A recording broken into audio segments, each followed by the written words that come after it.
Coastal Carolina makes the Sun Belt proud, falls to the LSU Tigers in the national championship. It's Locked On Sun Belt.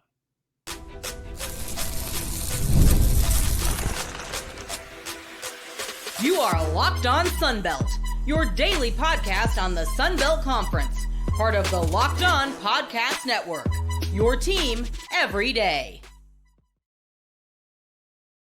All right, Dave Schultz, Locked On Sun Belt, your teams every day. Today's episode brought to you by FanDuel. Right now, new customers can get $150 in bonus bets when your first $5 bet wins. All right, not a great day for the Chanticleers. KEVIN SCHNALL and JACOB Morrison did not have very good days, but the Chanticleers had an amazing season. The loss should not overshadow that. All right, Coastal falls short to LSU. I will tell you, I was gonna go with Locked On since the series was over, but I'm riding or dying with the Chants for one more day. All right, and we should. I'll get to that at the end. All right, little tease, not a very good one. Coastal falls short to LSU. Okay. Now, a couple of things here. All right. Baseball and sports in general, when team sports, they are not gymnastics.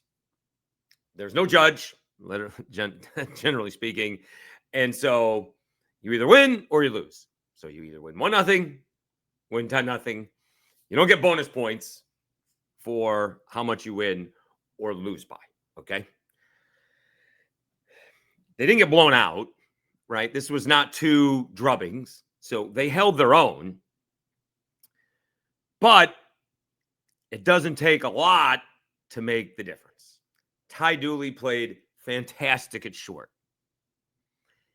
He didn't make one play. That was the one run that scored on Saturday.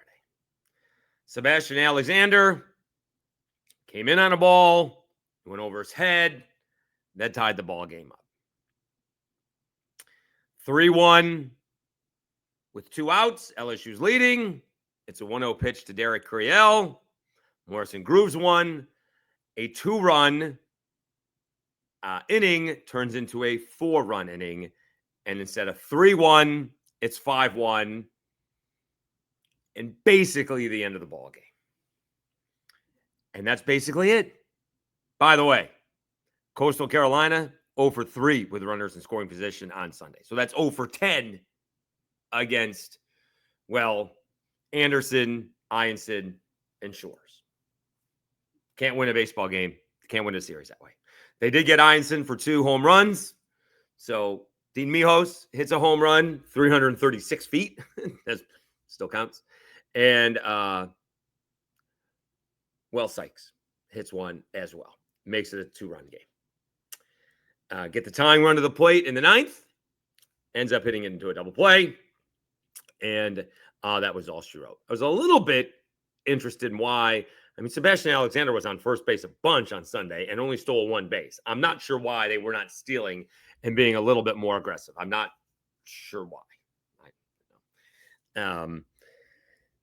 But when you are an underdog, and they were, I don't think they were a massive underdog. I know, I don't know where Matt got his numbers from, but I'm looking at FanDuel, our sponsor. And I mean, LSU was like a minus 174, but Coastal was like a plus 134. So I wasn't even going to get $1.50 for my dollar. It wasn't even like $1.50 to my dollar. So that's not very good odds per se. Nonetheless, underdog. You got to be a little aggressive. You can't sit around waiting. And so I didn't understand some of that. I would have liked to see that. He stole 1 base, got there with 2 outs, got to get guys home. They didn't do it. And especially against a team that has the bats, although, I mean, really, came up with 3 base. Let's see here. 1, 2, 3, 4 base hits all series, right? Stephen Mealem's base hit, that's 1. They tied the ball game up on Sunday, that's 2. And then 2 base hits in the 4th, besides setting the inning up, which ended up with a leadoff walk again.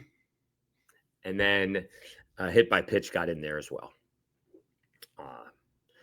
And so that's the difference between winning and losing. It's not a whole lot of difference. All right. If this was, Jared Jones went 3 for 4, knocking in 5, and Jake Brown hit a couple of home runs, and it was just 2 drubbings.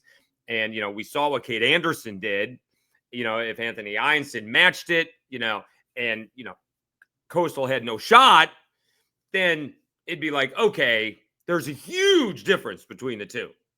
There's a little difference. And I'm not going to sit here and tell you that Coastal is better than LSU, because LSU's a little bit better. They made a few more plays. They got a few more hits. Coastal had their chances. Not a lot of them, although I would say not a lot of good ones, right? They weren't sitting with the bases loaded 4 times and left them loaded. But sometimes you need a little blooper. You need a little bleeder, right? Like, didn't Louisville get past Oregon State? Or no, Louisville got past Arizona when their setup guy went 0-2 with 2 outs, nobody on. Little bloop down the right field line, double. Right off the end of the bat. Then the closer comes in, another little bloop right off the end of the bat. Base hit. They got it done. Coastal couldn't get it done. It's not like they were hitting a bunch of atom balls. Sometimes, line out to the shortstop. Great play by the third baseman. Line out to the first baseman. On a rope to the right fielder. They weren't lining up a bunch of them. There wasn't a lot of hard hit balls. And so that's the big difference between winning a national championship and not, is you make 2, 3 or more plays. Again, Ty Dooley, who played a fantastic shortstop charging the balls, doesn't throw to second when maybe he should have. That's the run that wins it on Saturday. I'm not going to necessarily blame him when the team leaves 9 on base and the players at the plate, including Ty Dooley, go 0 for 7 with runners in scoring position. You got to score to win. And then, and we'll get to him in a second, Morrison was given a 1-0 lead. But, Dave, it was 1-0. Kate Anderson let a 1 first-inning run hold up the whole game. You got to do it. Jacob Morrison didn't allow it to hold up for 3 outs. So that's what happens. Nothing to hang your head. Can't hang your head. Obviously, they're going to be disappointed. You get so close. As I've mentioned, if you get to a super regional, if you get to the NCAA tournament, you've had a good year. All right. Now, as you saw, Matt Moscona, LSU is judged. They are the Duke and Kansas and North Carolina of college baseball. They are judged on what they do in Omaha. Okay. It is what it is. But most mere mortal programs, you win a couple of games in a regional, you've had a good year. The Cajuns last year played in a regional championship. That's a solid season. I know the Cajuns fans want it to be a little bit more. You got to do a little bit more often and get to a super regional to have a super regional be the standard. But you're playing in a super regional. That's basically, the Sweet 16, right? And then you get to the, Omaha, that's the Elite 8. And you were down to the final 2. That's a tremendous season. And it may not be quite, I was kind of surprised. Coastal Carolina is 33rd in baseball budget, although about 40% of what LSU has. LSU's baseball budget is about $10 million. Coastal is $4 million. So not quite Dodgers Pirates, but it is not equal footing. That's for sure. All right. Couple of guys had some bad days, including the home plate umpire, Angel Campos. We will talk about that next, right after I tell you about FanDuel. Summer sports are in full swing. And whether you're all about baseball under the lights, golf on the green, or high-stakes soccer action, FanDuel is the best way to make every game even more exciting. You're already following the action. Why not make it a little bit more thrilling? With FanDuel, you can get in on the game while your friends are getting sunburned at the beach. I'm going to jump ahead a little bit. So a Southern Miss fan of all claimed he liked following me this season. Looked it up. Southern Miss plus 13 and plus 400 on the money line against Mississippi State August 30th in Hattiesburg. I'm taking the Golden Eagles, baby. New to FanDuel, new customers can bet just $5 and get $150 in bonus bets if your first bet wins. Open the FanDuel app today or visit FanDuel.com/lockedon to get started.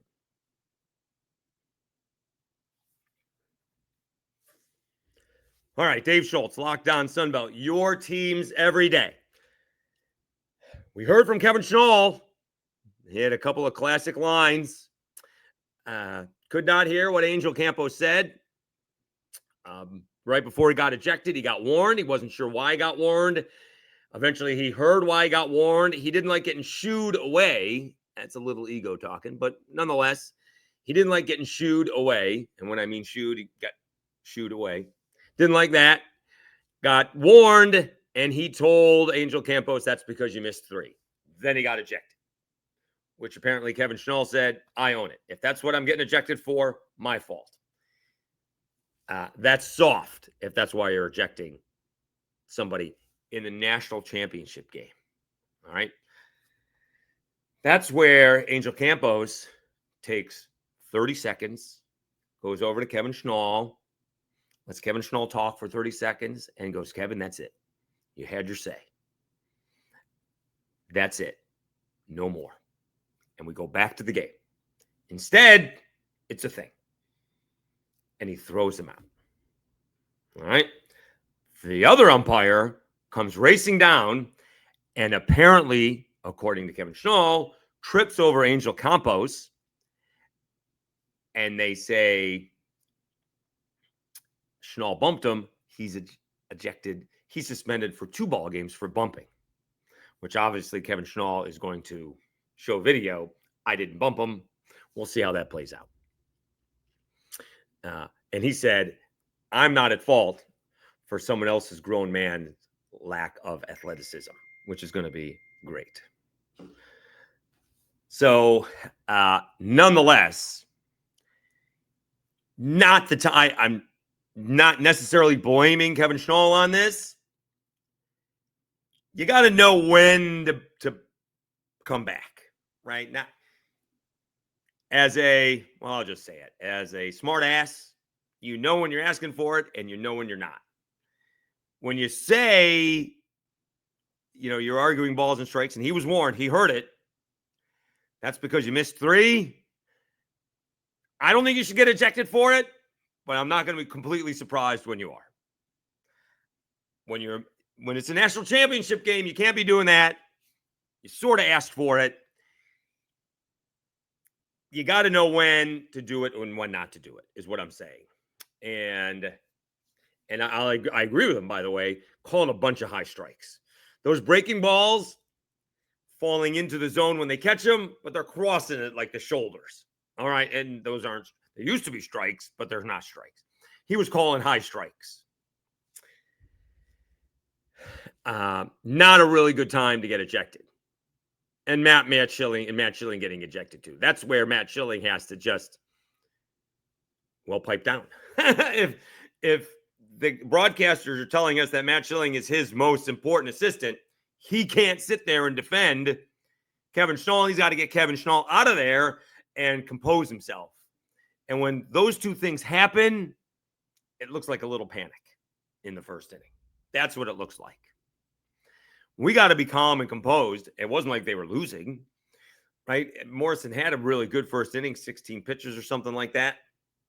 17 pitches, good first inning. Little bloop fell in. Milam should have been on the second. I mean, that's not like, I don't know if he was upset. He didn't run. He should have been on second base, right? That was a towering fly ball that fell in between left fielder, third baseman, shortstop. If he was hustling, he should have been on second base. But nonetheless, So he's arguing about 3 calls. Gets tossed. Schilling gets tossed. That's a bad precedent for the day. All right. Having said that, Dean Mijos puts Coastal up 1-0. I'm not necessarily worried about after that. Really important for that next inning to be a 0. It is incredibly important for that next inning to be a 0 because you just want to take all kinds of momentum away. And kudos for LSU to get the run back. Dickinson singled. Braswell, who's had all kinds of issues at the plate. Sacrifice bunt. Curiel flies out, but Fry doubles to left. And that's one of the plays. Hits it right at Alexander. Alexander comes in, goes over his head. It's a tie ball game. So whereas Kate Anderson gets a 1-run lead, and that holds up for all 9 innings, or 8 innings as the case may be, Jacob Morrison can't hold it for 3 outs.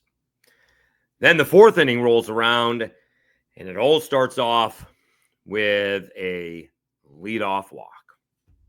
Jake Brown walks. Jones singles. Hernandez is hit by a pitch. We got the bases loaded. Stanfield singles to left. You got 2 runs coming in. Dickinson, a sacrifice bunt to the pitcher. And Braswell pops out to third. All right. This is where you can get out of it. You've given up 2 runs. There's 2 outs. It can still be a ball game. Curiel, the freshman, comes up and bests your bests. 1-0 fastball right back up the middle and makes it a 3-1 ball game, makes it a 5-1 ball game. And for all intents and purposes, ends the game. When you needed your best to be his best, he wasn't. And that's it. Their guys beat your guys. It wasn't Angel Campos. It wasn't Kevin Schnall. When you needed Jacob Morrison to beat Kate Anderson, or forget that, you just needed Jacob Morrison to beat Jacob Morrison. Right? When Jacob Morrison was what he was, against Auburn. What Jacob Morrison was against Oregon State. You needed him to be that against LSU. And he wasn't. I don't know if it was the signal thing. That was obviously a thing in the 4th. It was an issue. Getting that straight. He was pitching pretty well. He gave up the run in the 3rd. And to bail Alexander out a little bit, it wasn't like that ball was hit softly. Ethan Fry crushed that ball. If he makes a play, if he goes back, does he make the play? Maybe. Probably. So not a great day for Kevin Schnall or Jacob Morrison. Period. End of story. Will Sykes makes the game closer with a 2-run home run. So that's where those 2 extra runs come in handy. That's why they call them insurance runs. That's the difference between winning a national championship and playing a game 3. You get the 2-out clutch base hits, which Coastal did not for both ball games. 0 for 10 with runners in scoring position. And how many did they leave on base in this ball game? They left 6. That is 15 men left on base. They scored a grand total of 3 runs. Again, Anderson and Ianson pitched really well. It's not like they didn't have opportunities, though. I know it wasn't first and second, nobody out throughout. It wasn't like they had bases loaded and nobody out. I get it. But they had a bunch of base runners, and they couldn't come through. That's why LSU's hoisting the trophy, and Coastal's coming up just short. Having said that, it was a tremendous season for Coastal Carolina. They were not picked to do this well. Let's wrap it up when we come back right after this. Thank you so much. I'm not kidding you when I'm telling you this week and 8 days is going to be better than some months. It is not. It is really ridiculous. may have something to do with the LSU fans finding the podcast. Some more playful than others. Some need to win with grace. Some asking to treat their LSU team with class and then don't have any, but that's the way it is. But the pod has taken off. I will say there, again, expects to be some news, Sunbelt news. So stay tuned for that. All right. Baseball's over, but we're going to have a bunch of news coming down the pike. Not that I know of any coming up, except the deadline is coming, which is June 30th/July 1st. So it's coming one way or the other. So please stay tuned for that. Don't forget about the audio podcast, Apple and Spotify. It's everywhere, but the best spot to get it is Apple and Spotify. So I do appreciate that. So thank you so much. It is, and of course, subscribe on YouTube. I get 5 more subscribers. I've already had 100 in the last month. 5 more subscribers for June, and I've already had 100 subscribers in the month of June. It is amazing. The numbers over the last month and the last 6 weeks have been the best numbers we've ever had. So, and I presume we're going to continue to do well as soon as we add some new members to the Sun Belt, although they probably won't be joining until 26. We'll see how it goes. All right. We'll come back and wrap it up right after this. All right, Dave Schultz, Locked On Sunbelt, your teams every day. When you play in the second to last game, potentially the second to last game of the season, if they played the Monday ball game, it would have been the last game of the season. It's still one heck of a season. All right, let's make no mistake about that. That's really impressive. All right. It's not Tennessee, wasn't Arkansas, wasn't Florida, wasn't Vanderbilt. Wasn't Auburn, right? It's not A&M. It's not Texas. It's Coastal Carolina, all right? And LSU's playing by the rules, all right? I can't change the rules, and I can't say Texas Tech is playing by the rules and then praising Texas Tech and then poo-poo what LSU is doing, all right? So LSU's playing by the rules. But again, do I have to look at the standings to pick out a team? Let me see MLB payrolls because it is. I don't know about apples and oranges, but it is the middle of the pack, right? They're not exactly ULM. So the Mets are actually the most. So what's 40% of them is going to be 120 million. It actually is the Rockies. Oh goodness, that's bad.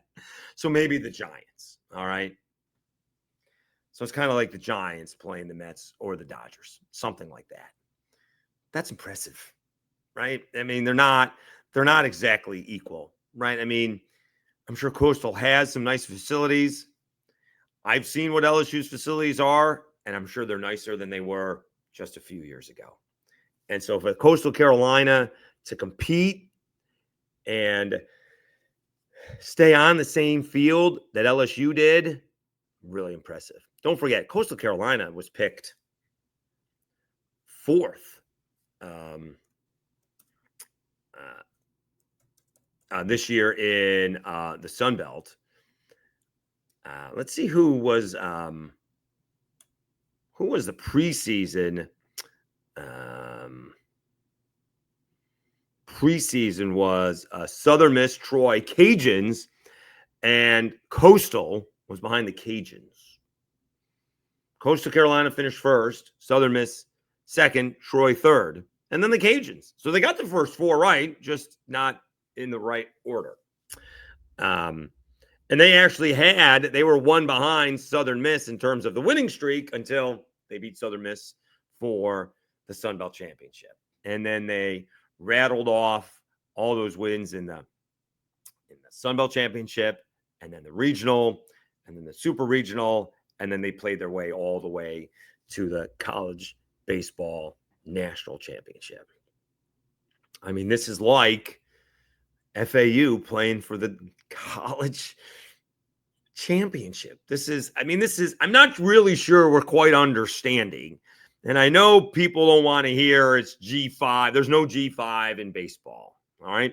One team is spending $10 million on baseball. One team spends $4 million in baseball. There's a difference.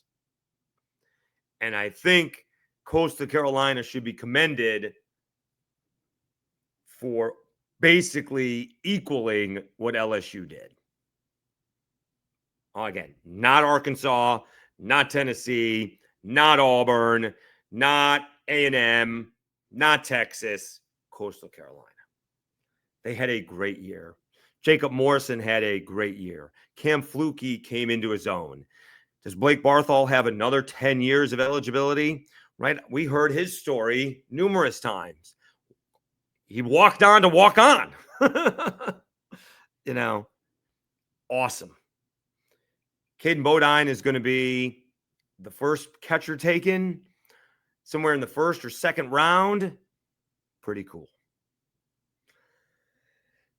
It was a great year. They were Sun Belt regular season champs, tournament champions, regional host, went into the SEC, into Auburn, and won in Plainsman Park. Shut down a really powerful Auburn lineup.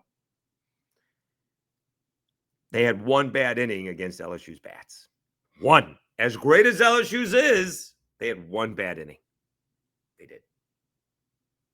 I mean, they played pretty well. It'd be one thing if we were sitting here and they lost 12-2 and 8-1. It was like, all right, they got drubbed. They didn't. They held their own. They had a really good year. This is Kevin Schnall's first year as a head baseball coach, and it's just different. Right? The answer is, what have you learned different from going from assistant to head coach? And the answer is I have to deal with people like you, Schultz, although he hasn't dealt with people like me. He won't come on the show. I don't know why. I hope to get him on. I'm still going to try.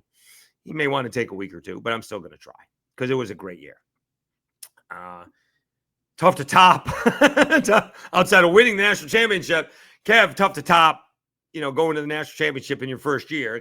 Kind of mic, win that kind of mic drop. Take care. Thanks. I'm done. But obviously Coastal Carolina is in good hands. They got a lot of pub. You're going to get a lot of guys that can't get on the field, I presume, at Power 5 schools. They're going to want to go play at Coastal Carolina. They will have seen Kevin Schnall over the last couple of weeks and certainly over the last 10 days in Omaha with some of his quotes, and they're going to go want to play for Kevin Schnall. That is for sure. All right. We'll see if they can get a little NIL deal going. We'll have to figure out what the house settlement deal is going to do. I presume Coastal Carolina's not going to have $20 million to start to hand out to players. That's everybody from the football team to the baseball team to the softball team to the basketball team to the soccer team, whatever teams they got. That's got to cover everybody. But hat tip to the Coastal Carolina Chanticleers. They really made the Sun Belt proud. Really appreciate it. To say the least, I'm riding on their coattails. All right. This has exploded over the last 2 weeks. A lot of people found me because of what happened with, the ECU news and the La Tech news. The LSU fans are now going to have fun at my expense. They won. What can I say? They won. I'm going to have to eat it. They could win with some grace, but that's not what LSU does. But nonetheless, I hope you guys have really enjoyed it. Does not appear I'm going to be able to afford to go to but Sun Belt Media Days. Getting down there is no big deal. Getting back is outrageously expensive. So we're probably not going to be able to do that. It can only take so many days off from work. I would have taken 3 days off, go down on a Monday. It's Tuesday, spend half the day Wednesday, but coming back is ridiculous. But we'll see if something pops. I'm willing to do it. All right. But I really enjoy doing this and looking forward to the football season. It really is not that far away. On a side note, when I used to do radio, this is the best part because there's just not downtime. Like if I'm going home to Central New York, I'm from Syracuse. and they used to be good at lacrosse. I guess they went to the Final Four this year. And I don't know how much lacrosse moves the needle in Central New York. But basically, they're basically talking Red Sox, Yankees, and Mets baseball, I would think. But basically, local sports talk ends when Syracuse basketball ends. And it hasn't been very good the last couple of years. So it ends in March, the beginning of March. Whereas in South Louisiana, you're going to June. Right? Now, then you take a vacation, and it's the 4th. Then it's Major League Baseball All-Star break. We got the NBA draft coming up. And then all of a sudden it's SEC Media Days, Sun Belt Media Days, and you got football practice. Like football practice is opening up in 6 weeks? It all starts also soon. So we are not that far away. What are we, like 11 weeks, like 9 weeks away? What did I tell you? August 30th, Southern Miss plus 13 against Mississippi State. It's not that far away. So we're going to have a good time covering it. I happen to think that the Sun Belt is wide open. Others think that it's not. I may not be quite as high on JMU as everybody else is. No one is high on Arkansas State. I may be wrong on that. We'll see. I'm higher on Arkansas State than others are. So we shall see. But again, congratulations to Coastal Carolina. You guys had a great season. Enormous amount of wins. Regular season champs, tournament champs, regional champs, super regional champs, and national runner-ups. Oh, so close. But hat tip to you guys. All right. We will be back with another edition of Locked On Sunbelt on Tuesday. We are expecting some news. We shall see. I will tell you that we'll just say the lobbying effort of last week did not go over well. We'll just leave it at that. If you were following it, we'll just leave it at that. All right. So doesn't mean anything's changed. Just saying it did not go over well. All right. So anyone who stayed to the end, we'll just leave it at that. All right.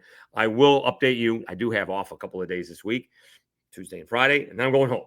So, we will be doing this from Mama Schultz's deck come next week. So, or 2 weeks, a week from yesterday. Yeah. All right. Thank you so much. You've been watching Locked On Sunbelt, your teams every day. Once again, congratulations to the Coastal Carolina Chanticleers for having one heck of a 2025 season.